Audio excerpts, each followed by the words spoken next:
परमात्मा को पाने तथा उसका वास्तविक लाभ प्राप्त करने के लिए पवित्र बाइबल में प्रमाण है कि प्रभु ने मनुष्य को अपना ही स्वरूप बनाया। 6 दिन में सृष्टि रचकर 7वें दिन विश्राम किया। कुरान शरीफ में प्रमाण है कि हजरत मोहम्मद को खुदा स्वयं कह रहे हैं कि मैंने तुम्हें उस परमात्मा की महिमा बताने के लिए भेजा है। वो परमात्मा कबीर है जिसने 6 दिन में सृष्टि रची तथा 7वें दिन तख्त पर जा विराजा। उसकी खबर किसी बाखबर से पूछ कर तो देखो। कृपया अवश्य सुनिए जगत गुरु तत्वदर्शी संत रामपाल जी महाराज के अमृत वचन। अब जब इस प्रकार दास ने जब इस ज्ञान को देखा तो फिर नए सिरे से श्रीमद् भगवत गीता का अनुवाद किया और उस पुस्तक का नाम रखा गहरी नजर गीता में। उसमें सबसे पहले सृष्टि रचना बताई ताकि प्रपाठक सबसे पहले सृष्टि रचना से परिचित हो। जब तक आप सृष्टि रचना से परिचित नहीं होगे आप किसी भी ग्रंथ को समझ नहीं सकते। सृष्टि रचना इज द मास्टर की ऑफ द स्पिरिचुअल लिटरेचर। इस आध्यात्मिक इन ग्रंथों की सृष्टि रचना एक मास्टर की है, मुख्य चाबी है।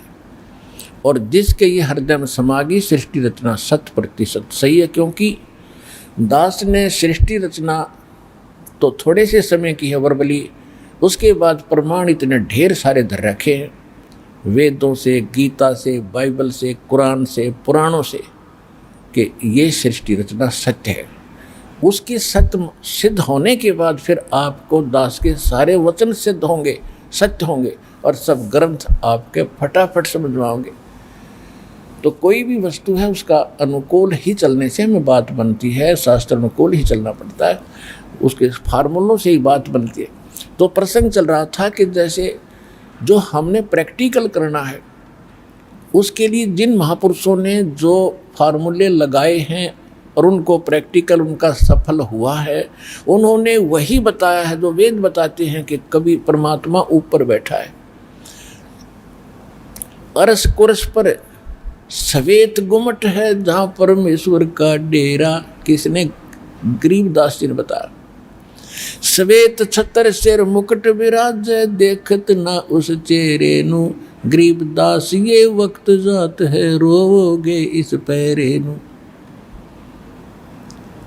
कि परमात्मा के सिर पे मुकुट है, ऊपर श्वेत छत्र है। आप उसको ना देख पाओगे तो आपका जन्म व्यर्थ जाएगा, यानी उसको नहीं प्राप्त कर सके जो भगवान ऊपर बैठा है। उसके पाने की विधि उन्होंने बताई है, कौन से मंत्र हैं। अब जैसे श्रीमद् भगवत गीता अध्याय नंबर 8 के श्लोक 13 में तो आपको स्पष्ट कर दिया कि ओम मंत्र है बस पूरी गीता में। और पूरे सभी वेदों में एक ही मंत्र है ओम। यजुर्वेद अध्याय नंबर 40 के मंत्र 15 में स्पष्ट कर रखा है कि वायु अनिलम अथिदम अमृतम अथिदम भस्मांतम शरीरम ओम कर्तो समर कल्बो समर और कर्तुम समर है। ओम नाम का जाप काम करते करते सिमरण करो, यानी एक जगह बैठ के हठ योग करके गांव छोड़ के नहीं जाना। यानी अपना स्वाभाविक जो काम करते हो समय मिलता है तो बैठकर भी कर लो। यानी अपने दैनिक कर्म योगी रहते हुए आप भक्ति कर सकते हो और करो बिल्कुल कसक के साथ। साईं यूं मत जानियो प्रीत गटे ममचत और मरो तो तुम सुमरत मरो और जीवत सुमरुन्यत। बहुत गहराई के साथ कसक के साथ भगवान की तड़फ के साथ सिमरण करो और मनुष्य जीवन का मूल कर्तव्य जान के सिमरण करो। ये यजुर्वेद अध्याय नंबर 40 के मंत्र 15 का ये सारांश है। और वायु अनिलम अमृतम अथिदम भस्मांतम शरीरम। जब आपका शरीर नष्ट होगा उस समय आपको उतना अमृता वो गति हो जाएगी जो ओम नाम से होनी है। फिर यजुर्वेद अध्याय नंबर 40 के श्लोक लास्ट के अंदर मंत्र लास्ट में 17 में गीत वो वेद ज्ञान दाता वही है। वो कहता मैं ब्रह्म हूँ, मैं ऊपर खम्भ यानी दिव्य आकाश रूपी ब्रह्मलोक में रहता हूँ और वो परमात्मा जो पूर्ण परमात्मा है वो तो प्रोक्ष है, गुप्त है, उसकी जानकारी मुझे नहीं है।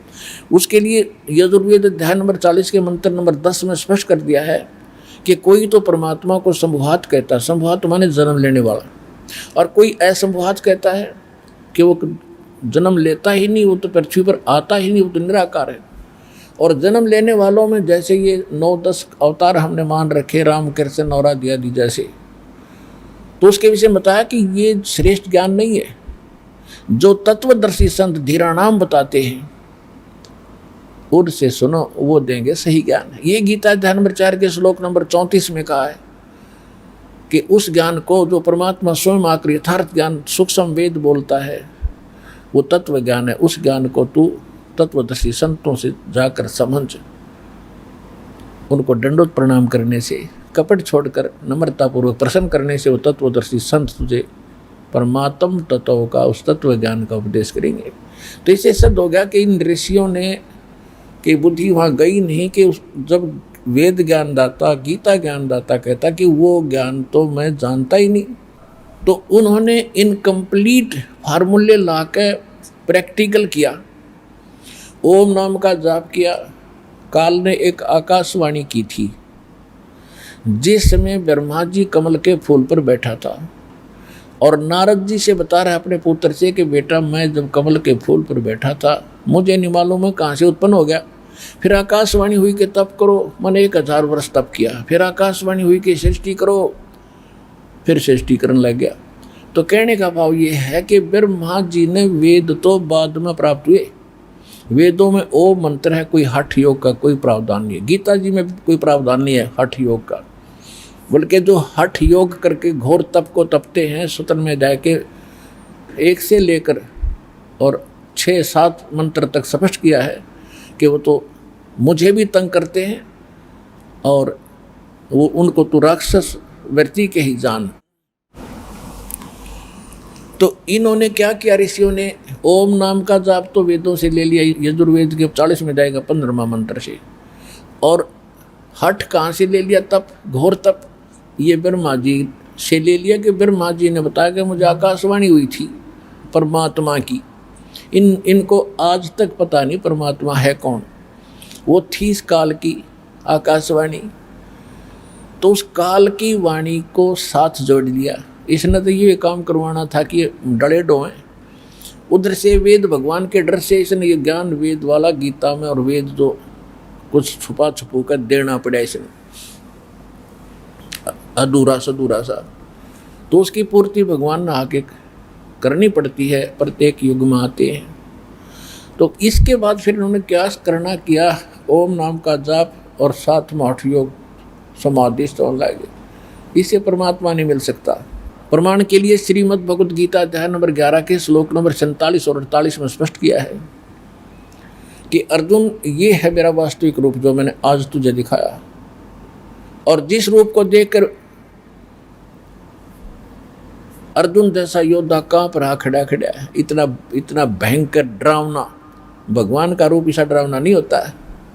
तो वो कहता मेरा ये रूप है, मैं काल हूँ, यानी मेरी प्राप्ति ये इस रूप की है और ये मेरा रूप तूने देखा है आज मेरी कृपा से, मैंने अनुग्रह करके तुझे दिखा दिया, कृपा करके। और इससे पहले ना किसी ने देखा, ना आगे कोई देख सकता, और ना किसी जप से, ना तप से, ना कोई वेदों में वर्णित विधि से, ना किसी यज्ञ से मेरे इस रूप का दर्शन नहीं कर सकता। यानी ब्रह्म की प्राप्ति तो वही होगी जब इस रूप में देख लेंगे उसको। इससे सिद्ध होगा कि वेदों में वर्णित विधि से परमात्मा प्राप्ति नहीं है, ब्रह्मलोक प्राप्ति है।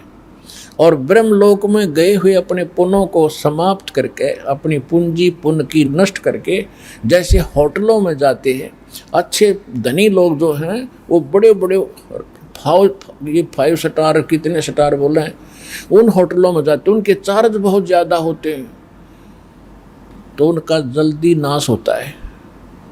यानी उनका धन भी घना होता है, उनका खर्चा भी वहाँ ज़्यादा ही लगता। तो ऐसे होटल हैं ये जितने भी स्वर्ग हैं ऊपर, और इनमें उस होटल के मालिकों का अलग से कमीशन और महंगा जो लगाना है वो अलग, यानी मनमान्य दाम लगाने, रेट लगाने और कमीशन अलग से लेते हैं। इस कारण से ही अपना डबडमा चला रहे ये 21 ब्रह्मांड का स्वामी ये। तो कहने का भाव ये है कि इन मंत्रों से, इनकम्प्लीट मंत्र हैं, इनकम्प्लीट प्रैक्टिकल हुआ, जिस कारण से इन्होंने सभी ने अनुभव कर कर अपना थक दिए, लास्ट में लिख दिया कि परमात्मा निराकार है, क्योंकि इनका प्रैक्टिकल पूरा नहीं था। और पूरे प्रैक्टिकल के लिए पूरे फार्मूले चाहिए। गीता अध्याय नंबर 17 के श्लोक नंबर 23 में वो मंत्र बताया, सांकेतिक मंत्र है, ओम तत्सत इति निर्देश ब्रह्मण त्रिविध समर्थ।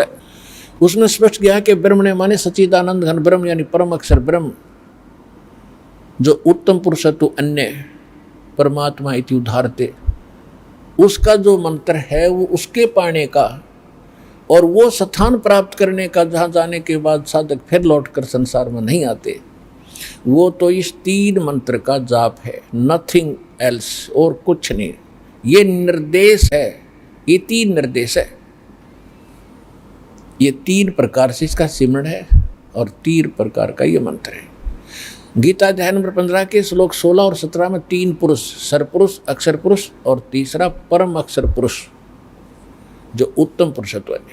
यही ये मंत्र तीनों मन भगवानों के हैं, तीनों पुरुषों के हैं। ओम इस सरपुरुष का, ब्रह्म का, और तत् ये अक्षर पुरुष का सांकेतिक है। और ओम और तत् मिलकर ये 2 अक्षर का सतनाम बनता है, जिसके विषय में नानक साहिब जी ने कहा कि तेरा एक नाम तारे संसार और मैं एहो आस एहो आधार।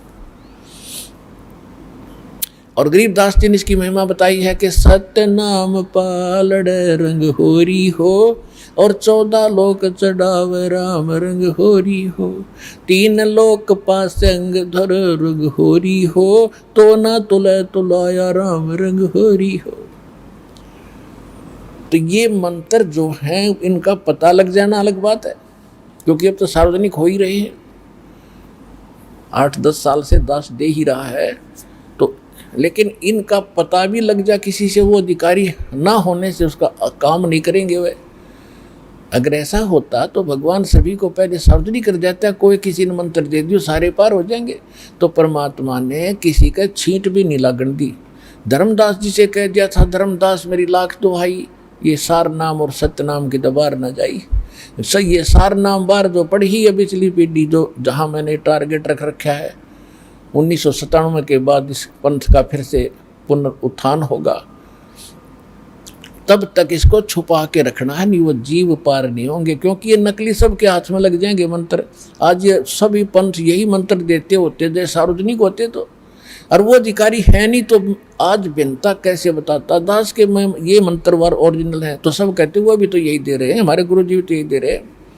और उनसे ये मंत्र प्राप्त करने से कोई लाभ नहीं हो सकता, क्योंकि अधिकारी के बिना बात बने नहीं। तो ये परमात्मा जो काम करता पूरा ही करता है। इस दास को अधिकारी बनाया, सारा ज्ञान दिया, सब प्रमाण दिए, सब सदग्रंथ आपके रूबरू करवाए, तब जाके कहीं आपकी थोड़ी थोड़ी आंखें खुलने लगी अब कि सचमुच ज्ञान यही, भगवान यही, समाधान यही। तो प्रसंग तो चल रहा है कि इन मंत्रों से आपका मोक्ष होगा। और इन्हीं का किन किन ने जाप किया? धर्मदास जी ने यही मंत्र परमात्मा से प्राप्त हुआ था, सतनाम, और सारनाम प्राप्त हुआ था। सारनाम को कबीर सागर में भी लिखा हुआ आदि नाम लिखा है अक्षर में, लेकिन परमात्मा ने कहा कि ग्रंथ में लिख मैंने गुप्त ही रखा, और सतनाम को सार्वजनिक करवा दिया, क्योंकि उन मंत्र उनको देना था। आदरणीय नानक साहिब जी की एक जन्म साखी है जो भाई बाला जी ने नानक साहिब जी के साथ रहकर लिखी थी। वो एक प्रमाणित ग्रंथ है सिखों के लिए।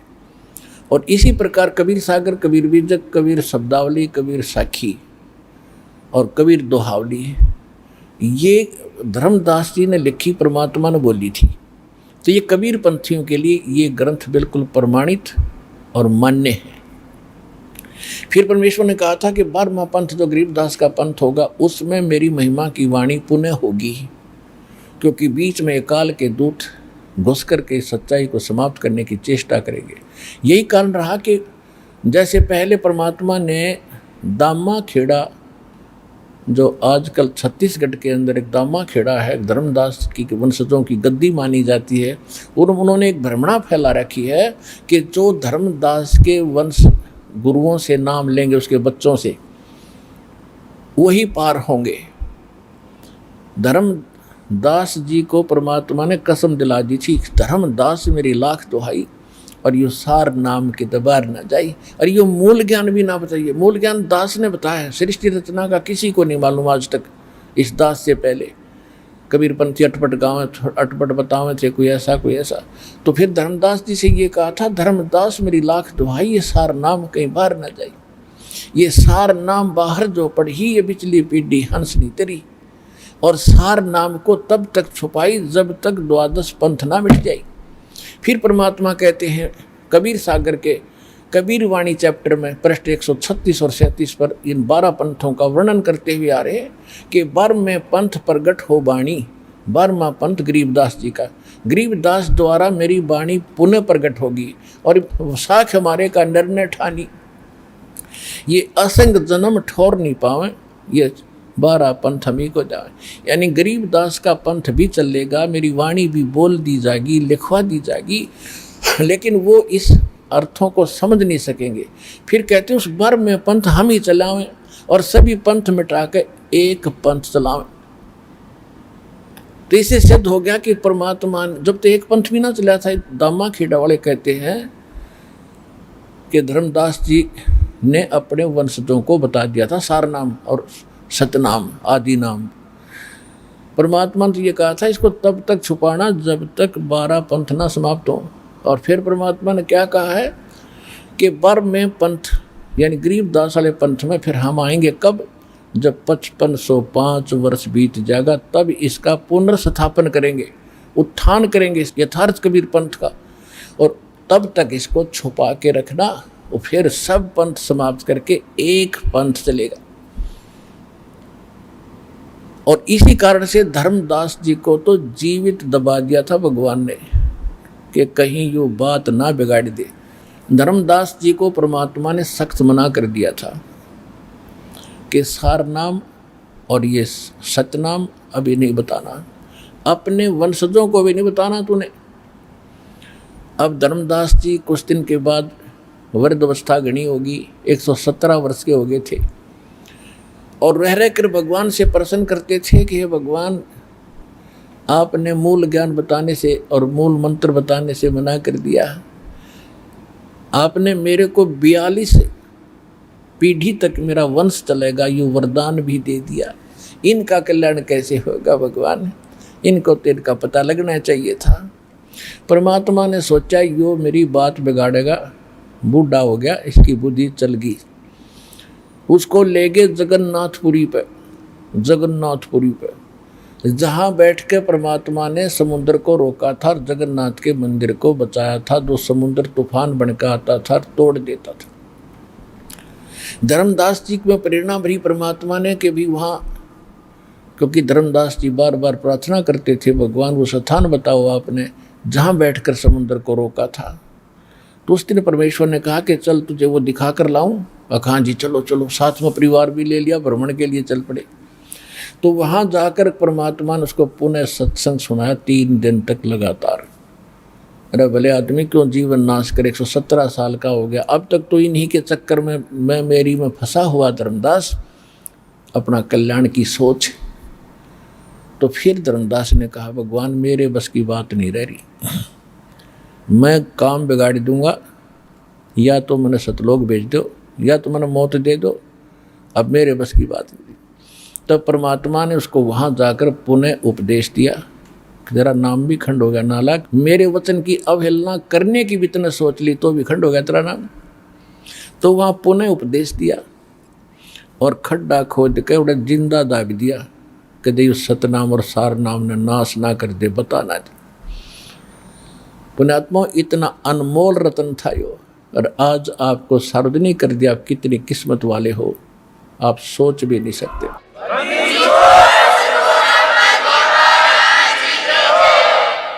तो जो प्रसंग चल रहा था, आज तो सत्संग सुनाना चाहा था दास, अभी तो भूमिका बनी है उसकी। फिर भी अब जो परमात्मा हमें जो बता रहे हैं कि किस भक्ति से, किस साधना से मोक्ष होगा, तो उसके लिए हमने अपनी थ्योरी और प्रैक्टिकल दोनों का मेल करना पड़ेगा। थ्योरी हमारी है ही सदग्रंथ है, वेद और गीता, ये हमारे भक्ति मार्ग के सदग्रंथ हैं, यानी साधना के। इसके हटकर किसी पुराण में या कुरान में कोई भी कोई ज्ञान है तो वो कोई साधना मंत्र है, वो मंत्र वेद वाला नहीं है, तो उसको हम नहीं वो तो फिर शास्त्र विदिता का मनमाना किसी ऋषि महर्षि की अपनी सोच का है। ओम नमः शिवाय, ओम नमः भगवते वासुदेवाय आदि आदि, हरे कृष्ण कृष्ण कृष्ण राधे राधे, ये कोई मंत्र नहीं है। ये तो बच्चों वाले खिलौने, अपना मन खुश करने के लिए शास्त्र विदिता का मनमाना आचरण है। तो हमारे सदग्रंथ क्या बताते हैं? 3 मंत्र, और इस सूक्ष्म वेद में कंप्लीट कोर्स है। यानी वेद और गीता का तो दास इसलिए बार बार वर्णन आपके सुनाता है कि आपके हृदय में ये जच्चा कि इनमें भी लिखा कुछ कुछ सच्ची यह भी सत्य है। और इससे हटकर जो ज्ञान है वो गरीबदास जी ने परमात्मा की कृपा से परमात्मा लिख रखे। 7 मंत्र, 7 मंत्र देने पूरा ग्रंथ साहब में लिखा हुआ है। उसके बाद फिर ये 2 मंत्र सतनाम आता है। नानक साहिब जी की समुद्र की साखी में प्रकरण आता है कि जब नानक साहिब जी से प्रार्थना की, बाला और मर्दाना 2 विशेष सेवक उनके साथ रहा करते थे जब नानक साहिब जी ज्ञान प्रचार करने के लिए इधर उधर भ्रमण करते थे। उन्होंने एक दिन अर्जी लगाई कि हे गुरुदेव, हम लंका देखना चाहते हैं। तो उनसे कहा कि तुम आंखें बंद करो और खोलो। आंखें बंद करके खोली तो समुद्र के किनारे खड़े थे। तो फिर नानक साहिब जी ने कहा कि तुम मेरे साथ साथ समुद्र के ऊपर आओ और वाहिगुरु वाहिगुरु बोलते रहना मंत्र। तो नानक जी भी और बालाजी और मर्दाना तीनों चल पड़े समुद्र पर, जैसे धरती पर चला करते हैं थल पर। अब नानक साहिब जी के मुख से परमात्मा ने उच्चारण करवा दिया। हालांकि ये मंत्र बोल कर जाप करने का नहीं है, ये संतों की और परमात्मा की एक लीला थी कि इसको छुपा भी रखना था और इसको ये भी सिद्ध करना था कि नानक साहिब जी यही मंत्र जाप किया करते थे। तो उन्होंने वो मंत्र उच्चारण ऊंचे ऊंचे स्वरों में जाप करना शुरू किया। उससे पहले ना किया कभी और बाद में नहीं किया कभी। तो उस समय जब उच्चारण करके लगे, ये 2 अक्षर का मंत्र है, ओम और दूसरा तत्, तो मर्दाना जी ने सोचा कि मैं भी यही ओम और सोहम क्यों ना जाप करूं। वो लगा ये मंत्र जाप करने, वो डूबने लगा। तो नानक जी ने कहा कि मर्दाना खबरदार, जब तूने ऐसी गलती की तो वही जाप कर जो मैंने तुझे कहा, वाहिगुरु। तो इससे क्या हो गया कि पूरे सिख समाज को भय बढ़ गया। नानक साहिब की वाणी में बहुत जगह ये कलियर मंत्र लिखा था। तो उन्होंने जब ग्रंथ साहिब का संग्रह किया, जलद बनाई, बीड़ बनाई, उस समय इस बात का विशेष ध्यान रखा कि ये मंत्र नहीं आना चाहिए गुरु ग्रंथ साहिब में। यदि सिख बच्चों ने इसको पढ़ लिया और गुरु नानक देव जी के वचनों की अवहेलना होने से हानि हो जाएगी, जैसे मर्दाना मर गया होता डूब गए। इस दृष्टिकोण से उन्होंने उसे कतई निकाल दिया नारा। लेकिन परमात्मा कहते हैं हमारा काम कच्चा नहीं होता। उस जन्म साखी में प्रमाण रह गया। और दास तो सन 1994 से मंत्र कंप्लीट देता आ रहा है। जो भक्त दास से जुड़े हैं शुरू से आज तक, उनको तो खूब ज्ञान है।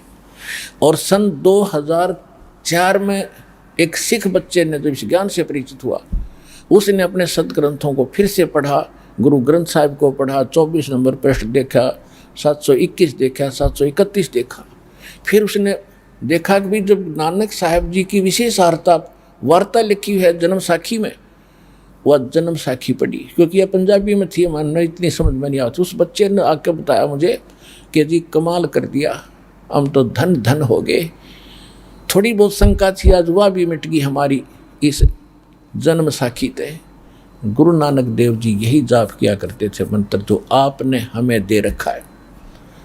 तो पुण्यात्माओं, हम तो पहले वही जाप कर रहे थे और बता भी रहे थे, और इन सदग्रंथों से मैं प्रमाणित होने से एक सिख समाज पर और रहम हो गया भगवान का कि उनको मानना पड़ेगा कि ये मंत्र है सतनाम 2 अक्षर का।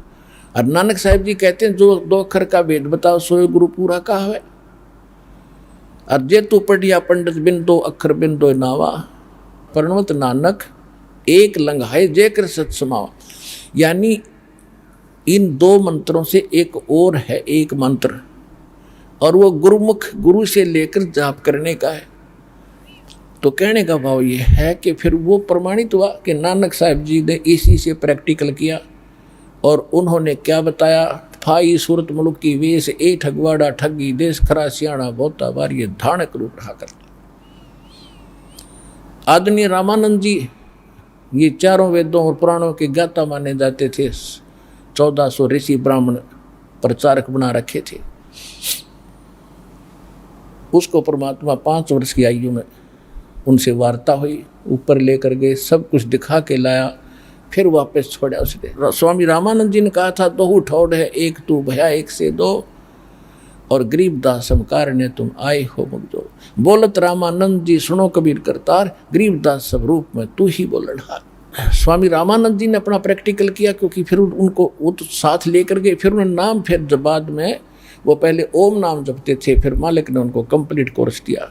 कहते हैं रामानंद से लख गुरु और तारे सस के भाव, उनका शेष होकर उनको गुरु पद पर रख के कहा कि ये नाम से मोक्ष होगा गुरु जी। तो परमात्मा ने एक औपचारिकता बनाए रखने के लिए उनको गुरु बनाया रखना था ना। कबीर परमेश्वर को गुरु की कोई आवश्यकता नहीं थी, वो इसलिए बनाना अनिवार्य समझा गया था। आज तक लोग सभी यही समझ रहे थे कि कबीर तो एक दानक दुनक था, जुलाहा था, वो इतना विद्वान नहीं था, रामानंद जी का शिष्य था। तो या तो सबके मन में बैठी हुई है कि कबीर साहिब का गुरु जी रामानंद थे। इब सच्चाई को दास ने पता है कि रामानंद जी गुरु थे, लेकिन कबीर जी तो भगवान थे। और खुद कहें कि गुरु की औपचारिकता ना करते तो ये शिवदयाल वाला पंथ जो राधा स्वामी पंथ है, शिवदयाल जी का कोई गुरु नहीं, और गुरु नहीं था, ये भूत बना। तो ये 2 अन्य पंथों वाले आज ये टांग अड़ा देते कबीर साहब का कौन सा गुरु था, हमारे भी गुरु ना थे, कोई बात नहीं। लेकिन परमात्मा ने दया कर रखी है कि उन्हीं के कर कमलों से लिखवा रखा है उनके जीवन चरित्र में कि स्वामी शिवदयाल जी राधा स्वामी अपनी शिष्या बुक्की में बोला करता, हुक्का पिया करता, चुरमा खाया करता, और उसमें कोई पूछता उसको, जब उसको प्रश्न उत्तर करता था जैसे भूत बोलते हैं। गरीबदास जी कहते हैं कि सतगुरु पुरुष कबीर हैं ये 4 युग प्रमाण, और झूठे गुरुआ मर गए वो होंगे भूत मसान। अब प्रसंग जो चल रहा है कि इस 2 अक्षर के मंत्र का, और सार नाम तो छीट भी नहीं लागन दी, परमात्मा ने दया करी हमारे ऊपर।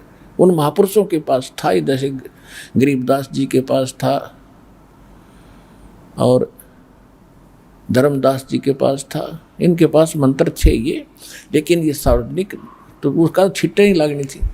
फिर क्या बताते हैं कि गरीबदास जी के ग्रंथ में परमात्मा ने कहा था कि पुनः मेरी कंप्लीट कोर्स गरीबदास 12वें पंथ के द्वारा वाणी प्रगट होगी, उसमें होगा। और गरीबदास जी ने कति नारा लिख रखे, लेकिन समझना उसको कठिन है। इस दास के अतिरिक्त ना गरीबदास जी समझ सके। 200-300 वर्ष हो गए लगभग गरीबदास के पंथ को चले हुए। मेरे गुरु जी के अतिरिक्त उसमें ये 2 अक्षर का मंत्र भी कोई नहीं देता, ओनली मेरे गुरु जी दिया करते थे। दास ने उनको खूब छान रखा था पूरे कभी गरीबदास पंथ को।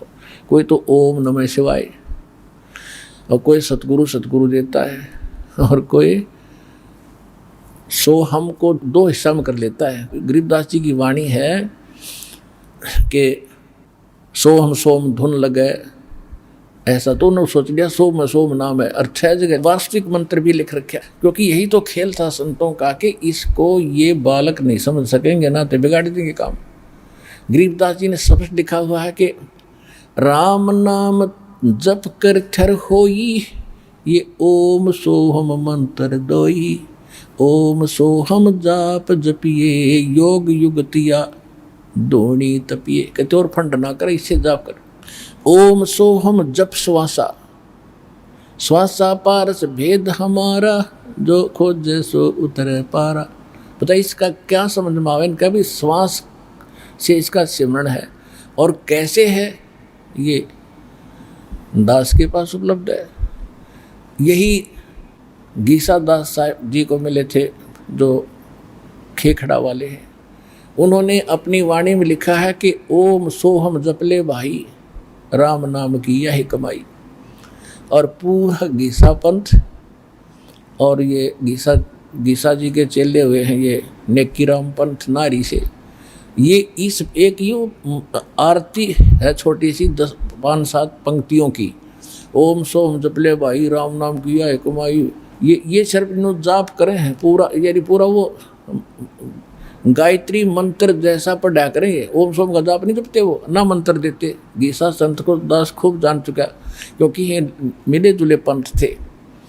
इनमें बहुत से संतों से दास मिला, उनके उपदेशियों से भी बात हुई।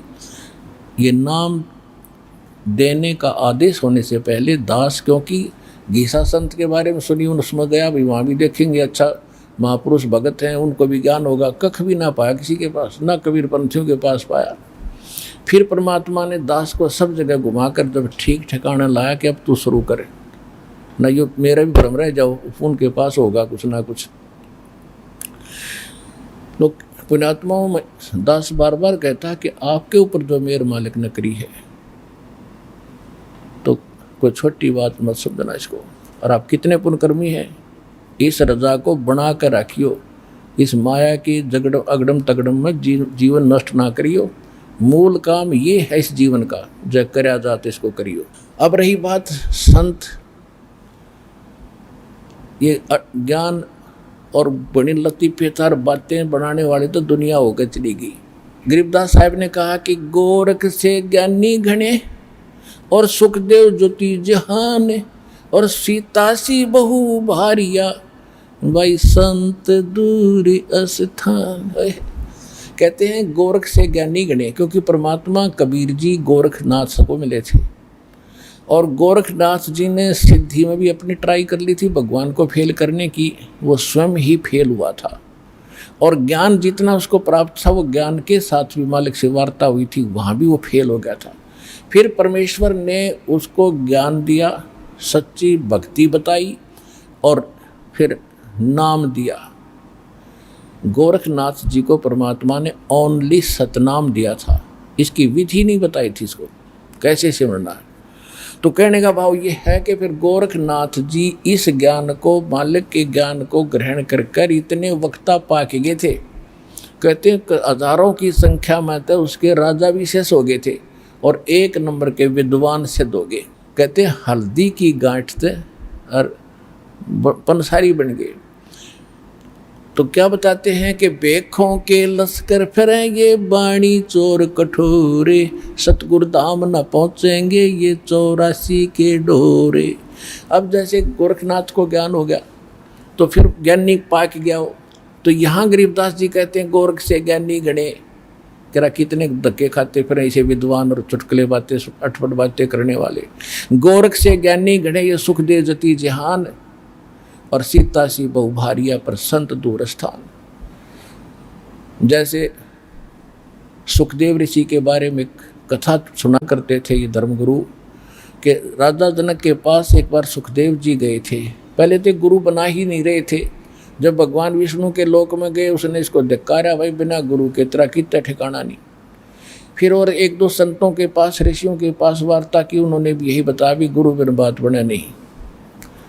अंत में इसके पिता व्यास जी ने भी यही कहा, बेटा तेने तो जीवन नाश कर दिया, गुरु तो बनाना पड़ेगा। गुरु किसको बनाना है कि भगवान विष्णु ने खुद कह दिया था कि राजा जनक आज के दिन में मेरा सही उपासक है, उससे दीक्षा ले। और सुखदेव ऋषि का क्या बीमारी थी कि मैं बाल ब्रह्मचारी, और राजा जनक गृहस्थी, शादी कर रखी, बाल उसके कई रानियां हैं, मैं कैसे एक ये और एक काल का जाल और बाधा और ऐसे बीच में द्वार खड़ी कर रखी है। जिसने थोड़ा सा संसार से हटकर कोई ब्रह्मचारी सा बन गया, लाल लूल लत्ते पहन लिए, वो ने सोचा तो इनते ऊपर राम हो गया, इससे हटकर बड़ा पता नहीं के बन गया, चौधरी पा क्या। तो उसके मन में ये भी समस्या आ गई कि कहते हैं राजा जनक गृहस्थी भाई और कैसे शीश निवाऊं जाई। अब गुरु बनाना है तो मत्था भी टेकना पड़ेगा। सुखदेव बोले ज्ञान विवेका, हमने स्त्री का मुंह नहीं देखा, और राजा जनक गृहस्थी भाई और कैसे शीश निवाऊं जाई। यानी मत बाल ब्रह्मचारी हूँ, मैंने स्त्री का मुंह भी नहीं देखा आज तक, उसके वो गृहस्थी आदमी है। गृहस्थी को और फिर साधु संत ऋषि और शीश झुकावे, उसकी तो इज्जत का नाश मान्या करते हो। तो सभी ऋषियों ने बता दिया भाई या तो भगवान की बात मान ले, जो उसने कहा राजा जनक से नाम ले ले। अब और गुरु बनाने का भी कोई फायदा नहीं, तो बेसिक बात बिगाड़ अपनी। और नहीं ऐसा करेगा तो तू गधे की योनि में जाएगा। जब उसको ये कहा गया ये शब्द तो उसका झटका लगा, गधे की योनि। इसको पिछला अपना कोई संस्कार थे उसके अच्छे, पिछला किसी जन्म में वो गधा बना हुआ था, और उससे पहले बहुत बड़ा अच्छा साधक था, वो सारे दिखाई दिए उसने। और गधा भी अंधा हो गया क्योंकि उसके कुम्हार ने अपना खूब काम लिया पजावे पे, अंधा हो गया। जब मारा लठ छोड़ दिया, जा कितने धक्के खा। वो चलता चलता जंगल में जा रहा था, एक नाले में फंस गया। इक्का दुक्का आदमी आवा जावा था उस रास्ते से, किसी ने उठा निकाला कोई नहीं, उसकी पुली बना ली, ऊपर के पैर टेक कर पार हो जा। वो हफ्ते 10 दिन में भुगत कर प्यासा भूखा मरा। वो उसके सामने घूम रहा था। हमारे अंतःकरण में प्रत्येक प्राणी के जिन जिन योनियों को आप भोग चुके हो, चाहे राजा बने, रंक बने, गधे कुत्ते बने, वो सब आपके अंदर अंकित हैं कोड वर्डों में। और जब वो खुल जाता है, वो सामने रील शुरू हो जाती है। तो उसके बाद रील शुरू होगी। तो यहाँ गरीबदास जी कहते सुखदेव ने 84 भुगती बना पजावे खरवो, खरवाने गदा, और तेरी क्या बुनियाद पुरानी तो पेंडा पंथ पकड़वो हो। कि सुखदेव ने 84 लाख योनियों में धक्के खाए, ऐसे ऐसे ऋषि भी रहा, ये पहले भी और अब भी था। और बना पजावे खरवो, और तेरी क्या बुनियाद पुरानी, तेरी क्या औकात है बोले आदमी।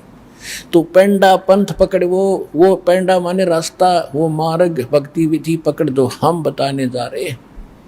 इससे तेरा झंझट मिटेगा, जो जन्म मरण का दीर्घ रोग कटेगा। अब जो प्रसंग चल रहा था कि सुखदेव ऋषि का झटका लगा, फिर आंखें नीची करके हिम्मत सी करके राजा जनक के चला गया द्वार पर।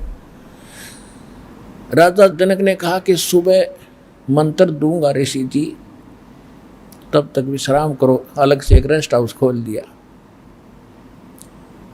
उस रेस्ट हाउस के अंदर यानी उस कमरे में एक औरत की, एक माई की, एक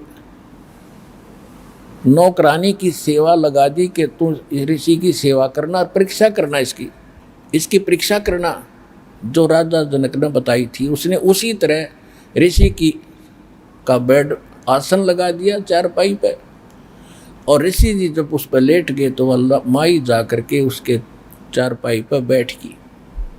तो ऋषि जी एकदम उठ के और चारपाई के ऊपर को 2 फुट से दूर ऊपर को हो गया, और उसने थोड़ा सा निकट जाने की चेष्टा की। वो चारपाई से उठकर दूर खड़ा हो गया और कहा, माई साधु संतों की खाट पर नहीं बैठा करते, आप बाहर बैठो, या अच्छी बात नहीं तेरी। तो उस माई ने सुबह बताया कि महाराज आदमी बिल्कुल खरा है राजा जनक को, कि इसने मुझे टच भी नहीं करने दिया, इतना यानी जती आदमी है। तो राजा जनक ने फिर सुबह नाम देना उसके नाम देने के लिए कहा कि आज दीक्षा दूंगा। सामने आसन बैठा था नीचे, और राजा जनक ने कहा अपने नौकरों से कि मैं स्नान करूंगा गर्म पानी तक, और मेरा गर्म पानी करो। अब उन नौकरों ने जला कर चूल्हा वहीं पर और धर के एक बड़ा डेग सा वो पतीला और लकड़ बाल दिए। तो पानी ऐसे उबला जैसे जलेबी तारती आना उबाला करें पात ने। और उसके साथ में स्नान करने का पाटड़ा डलवा लिया, उसके कति उबलते के साथ में। और अपनी जो प्रथम मुख्य रानी थी, पटरानी जिसको कहा करते हैं, अन्य रानियों में बड़ी पत्नी, जो प्रथम जिससे विवाह होता था वो कुछ सुपीरियर मानी जाती थी, और उससे कहा कि मुझे स्नान करा। वरोध सेवा करा करती स्नान कराने की।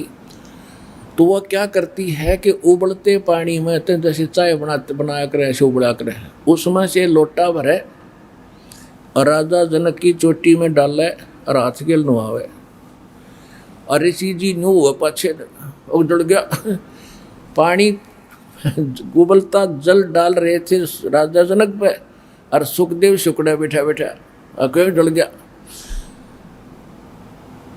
तो पर राजा जनक ने तब उसकी फड़क निकालने के लिए कहा कि ए व्यास के बेटे, यदि तू अपने आप को जति और ब्रह्मचारी मानता है और हम गृहस्थियों को तू घटिया मानता है, हमारे पास कोई भक्ति नहीं है, तो बेटा मेरे स्नान करने के बाद इस गटर में जो पानी गया नाली में, तो इसमें उंगली दे के दिखा दे, आ जा एक बार चेक कर। इसने बोला मैं ना दूँ, जल जा मेरी सारी उंगली। कहते हैं राजा भी हंस से दे जब तारी, हर में स्नान करावे नारी, और ऐसा योग कमाया पुता, क्या हुआ जो इंद्रिय धूता। इन इंद्रियों के कंट्रोल करने मात्र से मोक्ष नहीं है। ठीक है, दुराचार बुरा है, लेकिन भक्ति साधना से, उस यथार्थ साधना से मोक्ष होगा। राजा जनक कौन थे? ये नानक देव जी वाली आत्मा थी।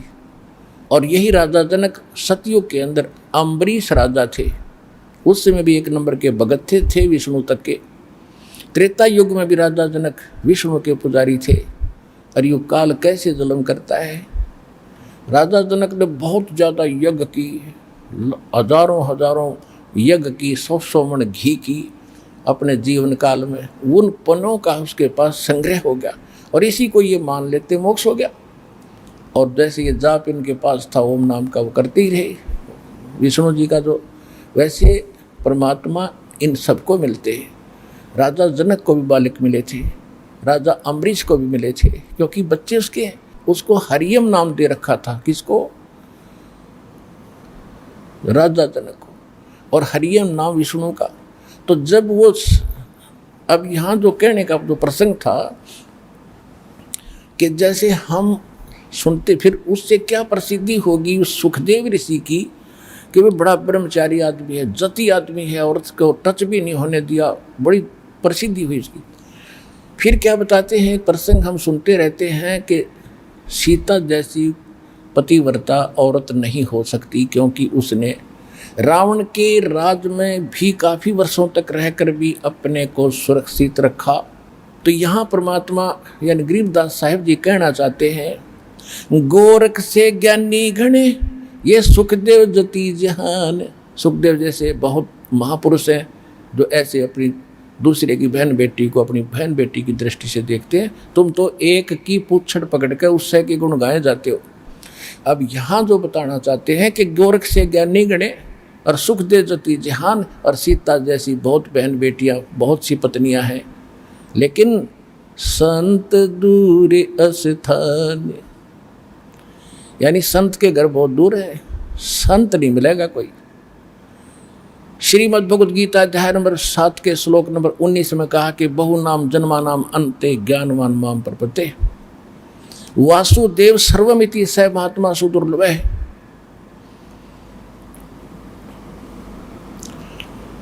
इसका अर्थ ये बताया है कि जैसे 7वें अध्याय के 12 से लेकर 15 तक तो गीता ज्ञानदाता ब्रह्म ने कहा कि जो ब्रह्मा विष्णु महेश तक की पूजा करते हैं तीनों गुणों की, ये राक्षस स्वभाव को धारण किए हुए मनुष्यों में नीच दूषित कर्म करने वाले मूर्ख हैं।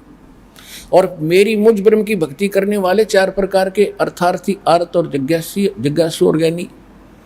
आर्त अर्थार्थी जिज्ञासु को रिजेक्ट किया, कहते ज्ञानी है ये है भगत सही मेरे, लेकिन इनको तत्वदर्शी संत ना मिलने से, परम संत ना मिलने से ये मेरे वाली इस घटिया गति में ही आश्रित रहे।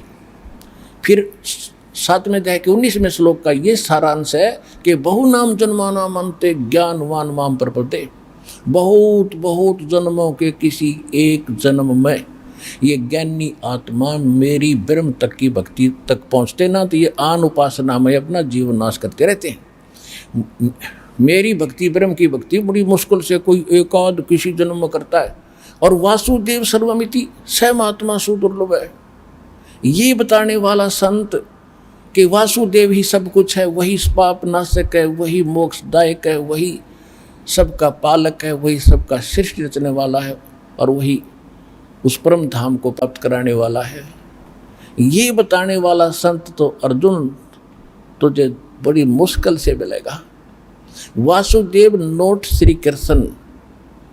वासुदेव, देव माने परमेश्वर, वासु माने जिस परमेश्वर का सबके ऊपर वास है, सबके ऊपर कंट्रोल है, यानी कुल का मालिक।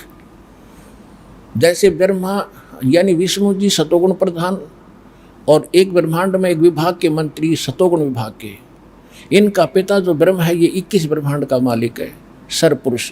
अक्षर पुरुष है, 7 संग ब्रह्मांड का मालिक है, ये कुल का मालिक नहीं है। और जो परम अक्षर ब्रह्म है, पूर्ण परमात्मा, वो असंख्य ब्रह्मांड का यानी वो है वासुदेव, और वही पाप नाशक है, वही मोक्षदायक है। उसी की भक्ति से वो स्थान प्राप्त होगा जहाँ जाने के बाद साधक फिर लौट कर कभी संसार बन जाते। तो यहाँ कहते हैं गोरख से ज्ञानी गणे सुख दे जति जहान, और सीता सी बहु भारिया पर संत दूर स्थान। वही गीता बता रही है। और गरीबदास जी के पास एक वासियर गांव लुधियाना के पास एक सिख गरीबदास जी के पास गया था, और गरीबदास जी ने जब ये ज्ञान सुनाया सारा, ओए होए दाना दाना गिर दिया। तो उसने कहा था, उसका नाम था जो मकरा, वैसे तो राम राय नाम था, लेकिन उर्फ नाम से वो झुमकरा से जाना जाता था। तो गरीबदास जी ने उसको समझाया, तब उसने बताया कि हे परमात्मा, हे महात्मा जी, ये ज्ञान तो आज तक हमें किसी ने बताया नहीं। तो क्या बताया गरीबदास साहिब जी ने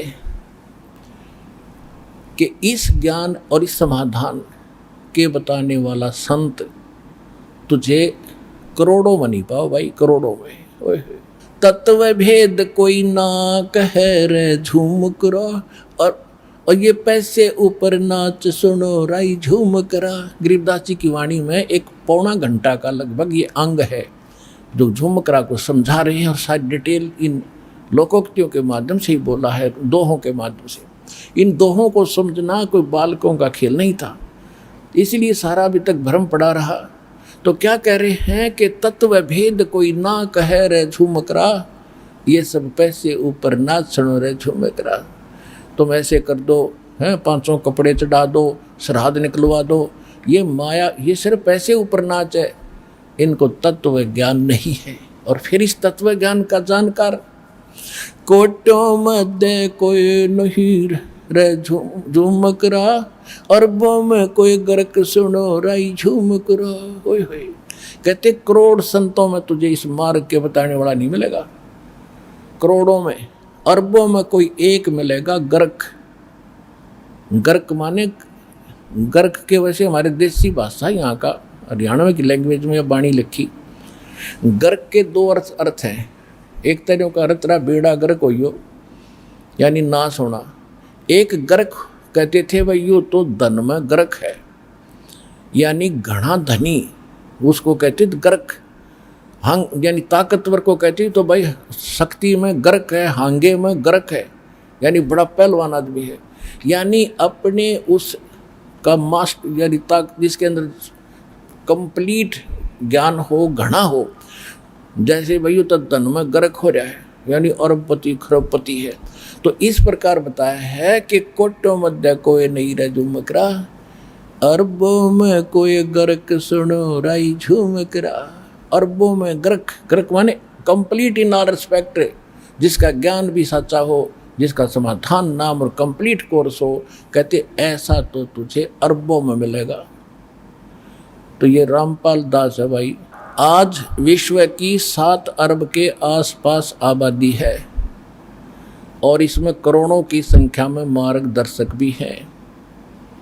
एक इस रामपाल दास को छोड़कर इस विश्व में आज कोई संत नहीं है इस कंप्लीट कोर्स का जानकार।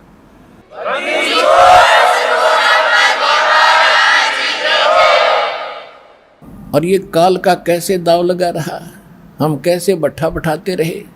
परमात्मा कहते हैं जो जन मेरी शरण है ताका होम दास, गेल गेल लागा फिरूं जब तक धरती आकाश। सतयुग में राजा अम्बरीश थे, ये सिख धर्म के प्रवर्तक नानक जी, और इतने अच्छे भगत थे। दुर्वासा ऋषि बहुत बड़ा शब्द प्रसिद्ध था, उसकी भक्ति के सामने वो भी नतमस्तक होकर गया था। अब फिर उसके बाद राजा जनक हुए त्रेता युग में, वही आत्मा नानक जी वाली राजा जनक हुए। राजा जनक के सामने सुखदेव जैसे ऋषि पाक रहे थे, नतमस्तक हुए, लेकिन बात वही बिगड़ी रही। कैसे? जब राजा जनक शरीर छोड़कर जाने लगे, इतनी उस हरियम जाप का जाप, मंत्र का जाप और यज्ञ आदि किया करते थे, इतने पुण्य थे उसके बहुत गणे। जहाज में बैठकर चले, वायुयान में, यम वो पार्षद आए भगवान के लेने के लिए। जब उसका विमान, राजा जनक का विमान जा रहा था, देख काल का जाल ऐसे स्थान से निकाल दिया स्वर्ग में जाते जाते, जहां पर 12 करोड़ जो पाप आत्माएं एक नरक में अपना पाप कर्म भोग रही थी। अब संत दयालु होते हैं। राजा जनक राजा था, गरीबों को सुख देता था, बड़ा रहम था उसके अंदर। तो उसने देखा कि भी ये हाहाकार कहाँ मची है, और चालक विमान रोक दिया, पता करो ये क्या, किसको क्या कष्ट है। राजा का वो स्वभाव था। तो उन्होंने बताया पार्षदों ने जो साथ थे कि महाराज ऐसे ऐसे यह एक नरक है, क्यों तो रोज गाना दाना था उसका, उनका था, और यहाँ पर 12 करोड़ आत्माएं अपना पाप भोग रही हैं, ये अपना दंड पूरा करके ही यहाँ से छूटेंगी, वैसे नहीं। तो राजा जनक ने कहा कि इनको सबको छोड़ दो, मैं नहीं देख पा रहा।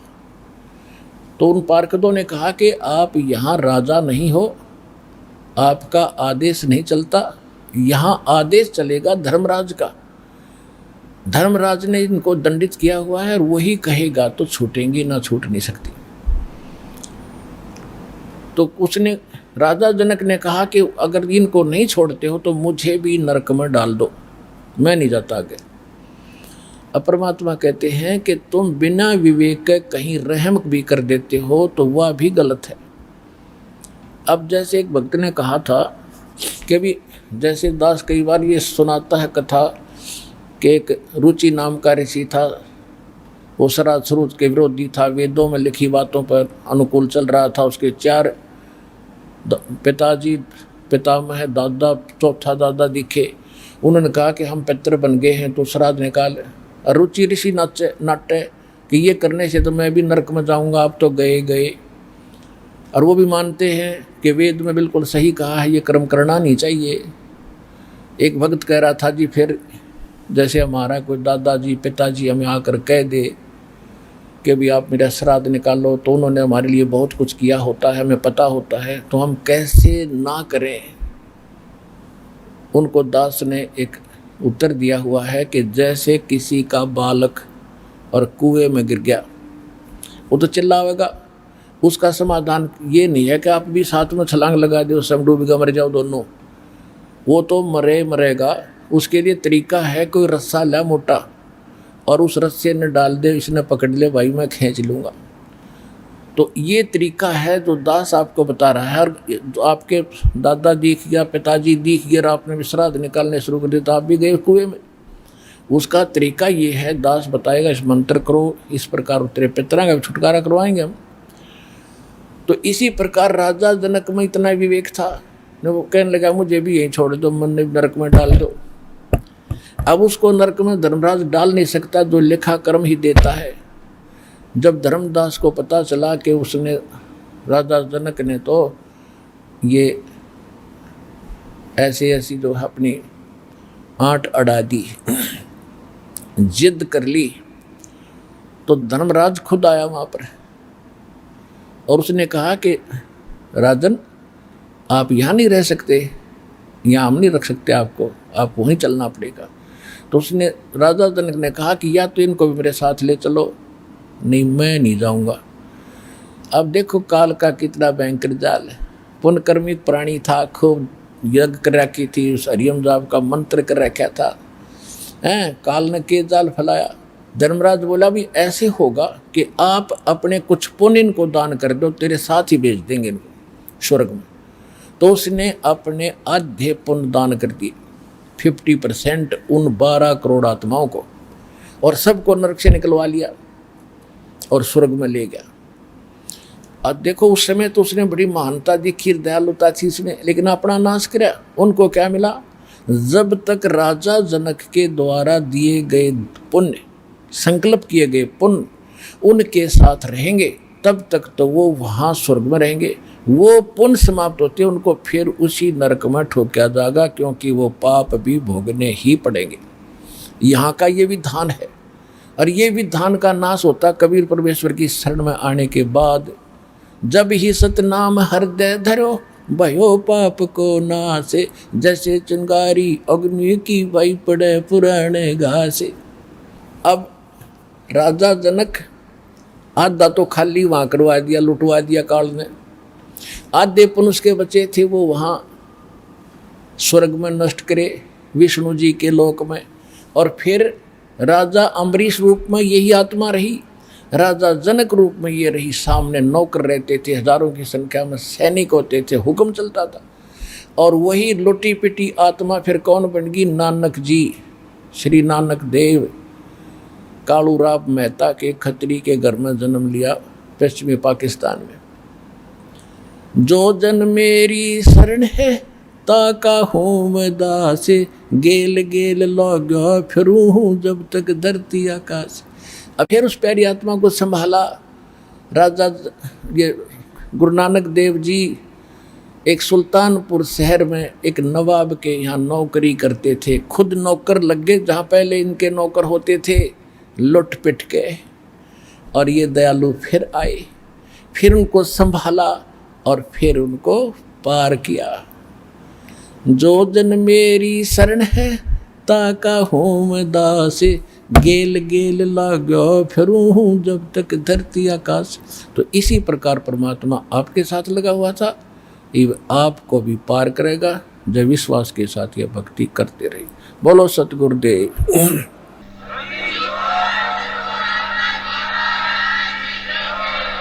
आइए अब हम उन श्रद्धालुओं के अनुभव जानते हैं जो जगत गुरु तत्वदर्शी संत रामपाल जी महाराज जी से दीक्षा प्राप्त कर चुके हैं तथा उनके द्वारा बताए गए भक्ति मार्ग पर चल रहे हैं।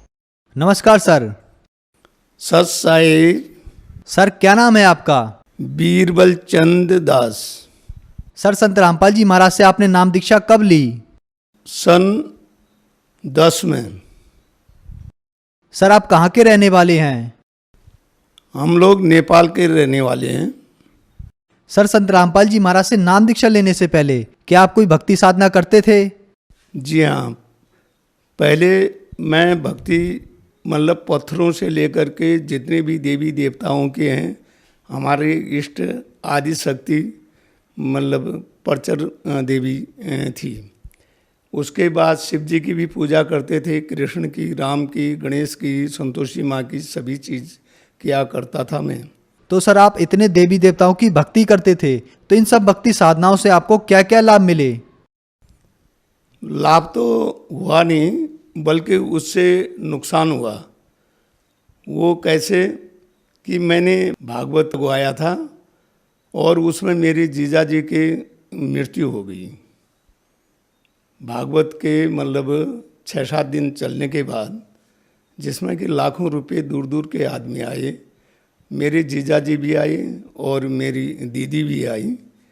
तो उसमें फ़ायदा नहीं हुआ कि जैसे वहाँ पे चल रखा था प्रवचन, और हम लोग मतलब 15-16 दिन से मतलब उपवास व्रत था, और जीजा जी भी आए, और एक अध्याय सुनने के बाद उनके पेट में दर्द हो गया, और उसके बाद उनकी मैंने घर भेज दिया। मंदिर में लगा रखा था दुर्गा माँ के, तो उनकी मृत्यु हो गई। मुझे बहुत उसमें बुरा लगा, क्योंकि मैं यूँ सोच रहा था कि हमारे हिंदू धर्म में सबसे बड़ा ये भागवत है और मेरे घर में खूब सुख संजोग होगा, इसके बदले मेरे जीजाजी की मृत्यु हो गई। मैं बहुत तंग आ गया। उसके बाद उनका जनाजा गया और मैं उसको भी खंडित करवा दिया। मैं तब से मतलब इन चीज़ों को सब छोड़ दिया मैंने। कहीं से मुझे मतलब शांति नहीं हुई। मैं पहले से ही भक्ति भावना में ये विचार रखता था कि सबसे बड़ी चीज़ हिंदू धर्म में यही राम कृष्ण और दुर्गा माँ, शिव जी, और मैं चित्रकार भी था। मैं सोचता था कि यही हमारे लिए सबसे बड़ी चीज़ें हैं। मुझे मिर्गी के दौरे पड़ते थे। एक दिन 2 दिन तक मैं बेहोश पड़ा रहता था और बहुत परेशान घर वाले हो जाते थे। जगह जगह देवी देवताओं के और देखने वाले ये जंतर मंत्रों के पास जाया करते थे। कहीं से मुझे आराम नहीं मिला। इसके अलावा जानवरों का मर जाना और इसके अलावा पैसों की क्षति होना, अन्य चीज़ों में घाटा ही घाटा। बिजनेस किया उसमें घाटा ही घाटा रहा, फ़ायदा कहीं नहीं रहा। 5-5, 6-6 लाख रुपए का नुकसान हुआ। कहीं से भी मैं चैन से नहीं रह पाया। बहुत परेशानी होगी। देवी देवताओं के भक्ति करते करते मैं यहाँ तक कि छोटे कैलाश तक पहुँचा और वहाँ से मानसरोवर जाने का भी मैंने 8 किलोमीटर तिब्बत तक पहुँचा, जा नहीं पाया। बहुत परेशानी हो गई और इतना धन खर्च हो गया जिससे कि बहुत ही जीवन में मैं बहुत परेशान हो गया। कोई भी कार्य करूं उसमें सफलता प्राप्त न हो, घाटा ही घाटा हो। काफ़ी लगाने के बाद भी उससे मुझे कोई फायदा नहीं हुआ। तो सर आप देवी देवताओं की भक्ति करते करते बहुत दुखी हो गए, फिर नेपाल के वासी होने के बावजूद भारत में इतनी दूर संत रामपाल जी महाराज की शरण में आप कैसे आए? संत रामपाल महाराज जी के उसमें मेरा लड़का इंडिया में सर्विस करता था और वो अकस्मात यहाँ किसी ड्यूटी में हरियाणा पहुँचा। वो भी काफ़ी बीमार था, मतलब उसको मतलब कुछ माइंड में कुछ असर था फौज में होते हुए भी। और वो यहाँ आने के बाद वो बरवाला आश्रम में पहुँचा। वहाँ से एक ज्ञान गंगा पुस्तक ली, उसने नाम ले लिया था। उसने मेरे से कहा कि डैडी आपके पास बहुत ग्रंथ हैं, आपके पास गीता है, रामायण है, सुख सागर है, प्रेम सागर, सभी की आप पूजाएं करते हैं। मतलब ये किताब ऐसी है कि छोटी पतली है, लाल कलर की है, जिसमें कि ज्ञान गंगा लिखा हुआ है, पीछे आश्रम का नक्शा बना हुआ है। आप इसको मतलब मैं भेज रहा हूँ, इसको पढ़ लीजिए। पढ़ने के बाद ओम तत्सत का सांकेतिक भावार्थ क्या है इसमें लिखा हुआ है। वो गुरुजी ही मतलब रामपाल महाराज जी से ही आपको उसके विषय में जानकारी होगी। मैं तो इतना ही आपको बताता हूँ। आप मतलब जो कृपालु महाराज के उसमें लगे हुए हैं, 6 साल से ढोलक तबला बजा रहे हैं और इससे आपको कोई फ़ायदा नहीं होगा। आपका जितना भी इसमें लग रहे हो खाली पैसों का बर्बाद हो रहा है और कोई फ़ायदा नहीं हो रहा है। आप मेरा कहना मानते हैं तो आप लग जाइए। उसी के वजह से 2010 में बरवाला आश्रम में गया, संत रामपाल महाराज जी से नाम दीक्षा लिया। तो सर संत रामपाल जी महाराज से जब आपने नाम दीक्षा ली, क्या उससे आपको कोई लाभ भी मिले? संत रामपाल महाराज जी से जो नाम दीक्षा लिया मैंने, वो लेने के तीसरे दिन से मेरी बीमारी जो मिर्गी के दौरे पड़ते थे, आज मतलब 8 साल हो गए हैं। मतलब अभी तक कोई बीमारी मेरे को हुई नहीं, न मिर्गी का दौरा हुआ और न कोई ऐसी बीमारी है जो कि मैं अभी तक स्वस्थ चल रहा हूँ।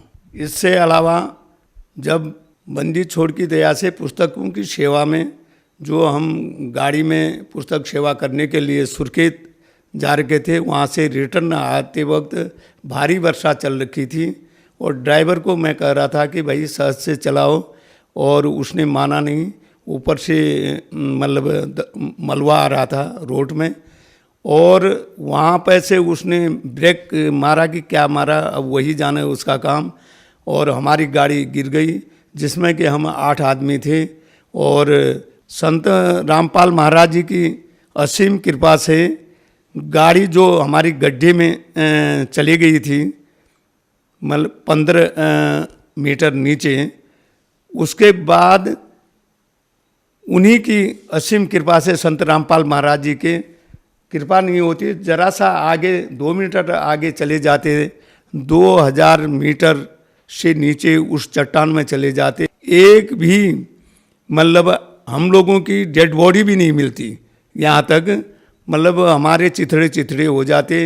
सर, संत रामपाल जी महाराज की शरण में आने के बाद आपको बहुत लाभ मिले, तो जो श्रद्धालु आज आपको देख रहे हैं, आप उन्हें क्या संदेश देना चाहोगे?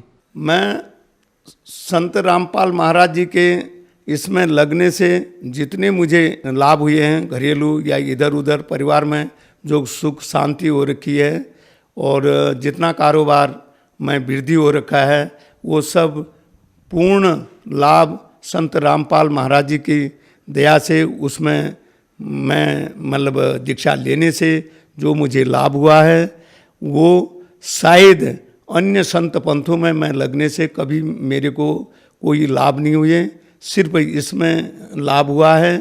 मैं सभी से, पूरे जगत से ये प्रार्थना करना चाहता हूँ कि बरवाला में संत रामपाल महाराज जी पूर्ण परमात्मा के रूप में आए हुए हैं, इनसे नाम दीक्षा लेकर के अपना कल्याण करें और अपने जीवन को सफल बनाएं, देर न करें, और अनिवार्य नहीं ही इसमें तुरंत से तुरंत, जल्दी से जल्दी इसमें लग जाएं।